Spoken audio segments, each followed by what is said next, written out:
काय तुम्हाला देखील तुमच्या मनासारखा जॉब हवा आहे का? तुमचा ड्रीम जॉब तुम्हाला हवा आहे का? तर मग हा जॉब मिळवण्यासाठी काय करायचं हेच मी आजच्या व्हिडिओमध्ये सांगणार आहे. तर नमस्कार, मी आहे ऑथर संगीता आणि माझ्या अमित ब्रँड कम्युनिकेशनमध्ये या चॅनलवरती तुम्हा सर्वांचं खूप खूप स्वागत आहे. तर तुम्ही चॅनलवर नवीन असाल तर सर्वात अगोदर आपल्या चॅनलला सबस्क्राईब करा.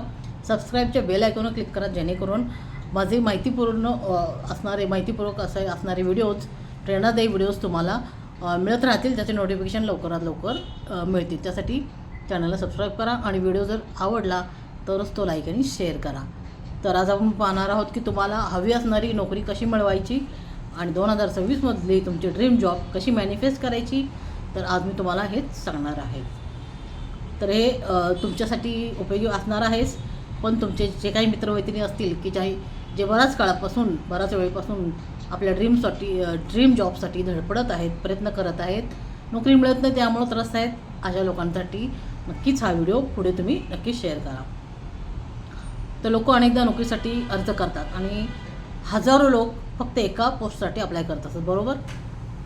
आणि त्यासाठी ते योग्य रेझ्युमे बनवतात, लिंक्डइनवर प्रोफाईल बनवतात, इंटरव्ह्यूची तयारी करतात, पण तरीही सगळ्यांना नोकरी मिळत नाही. का मिळत नाही याचं उत्तर तुम्हाला माहिती आहे का हो? कारण काही लोक फक्त बाहेरच्या भौतिक गोष्टी आहेत त्याचाच विचार करतात, पण काही लोक असे आहेत जे अगदी मनापासून आपल्या मनातल्या ऊर्जेवरती काम करतात, म्हणजेच मनापासून त्या नोकरीसाठी तयार असतात आणि आत्मविश्वासाने परिपूर्ण असतात. म्हणूनच त्यांना ती जॉब मिळते. तर ते त्यांची अंतर्गत फ्रिक्वेन्सीवरती काम करत असतात, म्हणूनच त्यांना त्यांचा मनासारखा जॉब मिळत असतो. तर तुमची मनातली जी भावना आहे, तुमचा जो आत्मविश्वास आहे, तुम्हाला जी वाटणारी खात्री आहे, याचा समोरच्या व्यक्तीवरती त्वरित परिणाम होत असतो, साधत असतो. जेव्हा तुम्ही इंटरव्ह्यूला जातात त्या मुलाखतीच्या पहिल्या 7 सेकंदामध्येच समोरची व्यक्ती ठरवते की तुम्हाला निवडायचं की नाही निवडायचं. त्यामुळे तुमचा आत्मविश्वास, तुमची ऊर्जा आणि तुमची भावना, फिलिंग या नोकरीबद्दलची हे खूप महत्त्वाचं असतं. हे खूप गोष्टी ही महत्त्वाची मॅटर करते.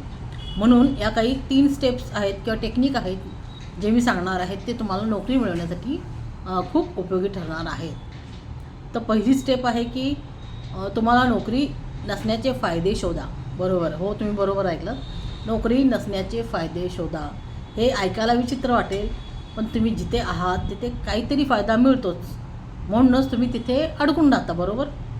म्हणून आपल्याला बाबा, माणूस असा हा स्वभाव आहे, जिथे फायदा आहे, जिथं मनासारखं काही मिळते तर माणूस तिथे अडकून राहतो, बरोबर. तर यासाठीच काय करा, एक वही घ्या, पेन घ्या आणि त्याच्यावरती लिहा की मला नोकरी नसल्यामुळे कोणते फायदे मिळत आहेत, बरोबर. तर उदाहरणार्थ तुम्ही लिहू शकता, मी घरात आराम करतो आहे म्हणजे मला आराम मिळतो आहे, माझ्यावरची जबाबदारी कमी झालेली आहे आणि माझ्या अपयशाचं जे कारण आहे ते मी मार्केटला देत आहे, म्हणजे बाहेरच्या परिस्थितीवर मी त्याचं खापर फोडतो आहे. हे प्रामाणिकपणे लिहा आणि मग स्वतःलाच सांगा की मी या फायद्यांना सोडून देतो आहे किंवा देते आहे आणि आता मला याचा कंटाळा आलेला आहे.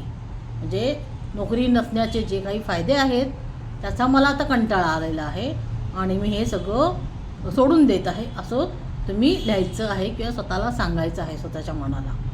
जोपर्यंत मन तुमचं त्या जुन्या फायद्यांना धरून बसलेलं आहे ना, तोपर्यंत तुमच्या मनामध्ये काहीही बदल होणार नाही. बघा, आपल्याला एखादी सवय लागते ना आराम करण्याची, बाबा जॉब नाही आहे, काही जबाबदारी नाही आहे, कधी पण उठा, कधी कुठे जा, टाईमपास करा, याची जी सवय लागते ना शरीराला, ते मन असं त्याला पकडून ठेवतं, कारण सवय होते मनाला. शरीराबरोबर आपलं मन पण त्याला घट्ट पकडून ठेवतं. त्याच्यामुळं हे अगोदर सोडून द्या, त्याच्यामुळे तुमच्यामध्ये बदल होणार आहे. आता दुसरी टेक्निक काय करायची, नोकरी मिळाल्यावर येणाऱ्या चॅलेंजेसचे फायदे स्वीकारा. समजा तुम्हाला नोकरी मिळाली आहे, असं इमॅजिन करायचं आहे. आता कसं करायचं आहे, आता नोकरी म्हणजे काय असणार आहे, एकतर वेळेवर उठणं आहे, ऑफिसला जाणं आहे, बॉसचं ऐकण्याचं आहे, जबाबदारी घेऊन काम करणं आहे आणि त्यातून जे काही फीडबॅक मिळणार आहे ते स्वीकारायचं आहे. तर मनाला या गोष्टी कठीण वाटतात, बरोबर आहे, कारण जबाबदारीनं काम करणं, रोजच्या रोज आता लवकर उठून ऑफिसला जायचं आहे, ऑफिसचं काम करायचं आहे, हे सगळं आव्हानात्मक वाटणार आहे तुम्हाला आणि कठीण वाटणार आहे. त्यामुळेच बरेचदा आपण नोकरी खरं तर इनडायरेक्टली टाळत असतो.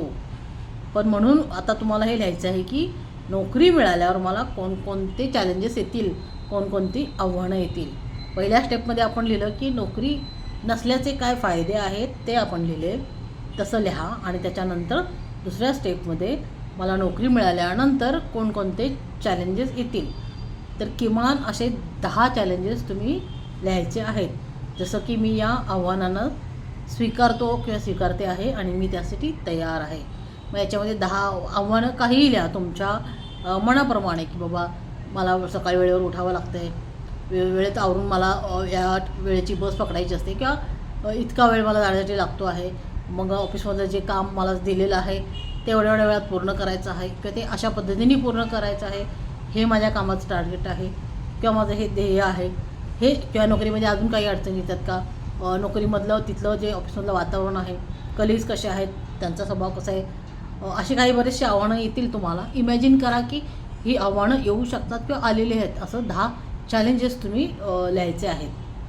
त्याच्यानंतर मग स्वतःला सांगा की मी या आव्हानांना स्वीकारतो किंवा स्वीकारते आहे आणि मी त्यासाठी पूर्णपणे तयार आहे.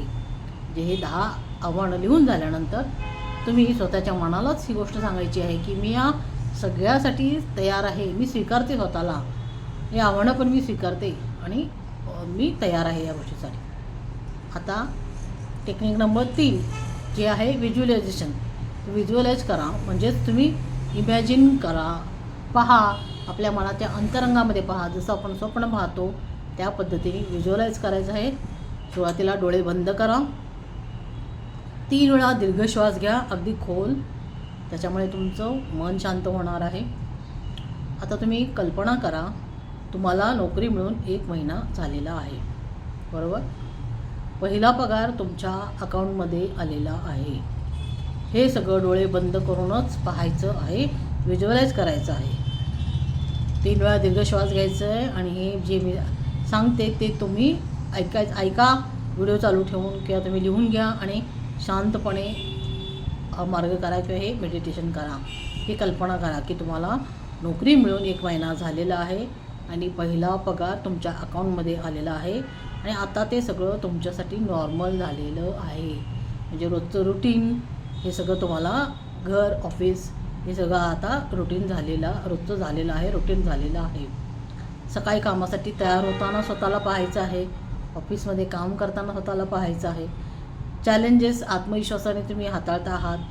ही व्हिज्युअलायझेशन्स दिवसातून 3 वेळा तुम्हाला करायचीच आहे. सकाळी उठल्यावर, दुपारी आणि रात्री झोपण्यापूर्वी. जसं आपण औषध 3 वेळा घेतो ना, त्याच्यानंतर आपल्याला बरं वाटतं, तसंच हे जे व्हिज्युअलायझेशन आहे हे तुम्ही दिवसातून 3 वेळा करायचं आहे. जे आत्ता मी सांगितलं ते, की नोकरी मिळवून झाल्यानंतर 1 महिना झाला आहे, बँकेमध्ये तुमच्या अकाउंटला पैसे पगार जमा झालेला आहे, हे सगळं तुम्ही व्हिज्युअलाइज करायचं आहे. दिवसातून 3 वेळा करा आणि विश्वास ठेवा, तुम्ही एक दिवस तुम्ही स्वतःच म्हणाल की कॉंग्रॅच्युलेशन्स, मला ड्रीम जॉब मिळालेली आहे. आणि अशाच व्हिडिओसाठी आपल्या चॅनलला नक्की सबस्क्राईब करा. व्हिडिओ आवडला असेल तर नक्की लाईक आणि शेअर करा. धन्यवाद.